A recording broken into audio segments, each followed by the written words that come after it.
Sur Instagram, j'ai mis en story une question sur, grosso modo, que chaque personne avait un combat à mener que les autres ne savaient pas. Et en fait, dans ce post-là, j'essayais d'encourager mes abonnés à l'empathie.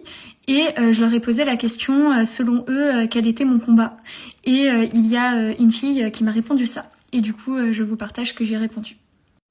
Alors c'est marrant que tu dis ça parce que oui et non. Avant que je fasse ma rééducation PNV, oui, ça m'handicapait beaucoup et c'était vraiment une lutte au quotidien. C'est-à-dire que j'étais obligée de porter mes lunettes de soleil à chaque fois que je sortais et mes réducteurs de bruit. C'était des petits anneaux que je mettais dans les oreilles, un peu comme des boules caisses, mais en beaucoup plus élégant que des boules caisses.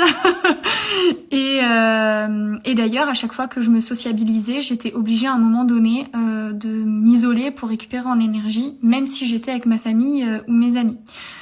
Donc ça, c'était plutôt handicapant et plutôt fatigant comme hypersensibilité.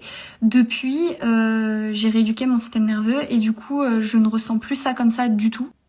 Donc finalement, j'ai un petit peu m'écarté du sujet en disant que l'hypersensibilité, c'est davantage une question de définition du terme. On a d'une part le terme dans la santé mentale qui dit que l'hypersensibilité est un symptôme. Et dans ce cas-là, c'est la définition grosso modo que j'ai donnée de mon cas avant ma rééducation du système nerveux avec la PNV.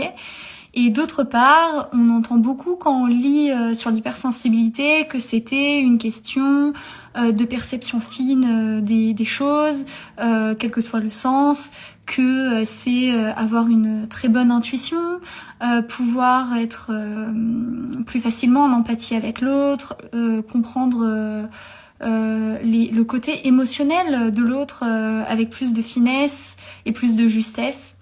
Et dans ce cas-là, ce serait pas du tout handicapant, plutôt une force, et dans ce cas-là, plutôt un fonctionnement. Et vous en pensez quoi? Plutôt symptôme ou plutôt fonctionnement?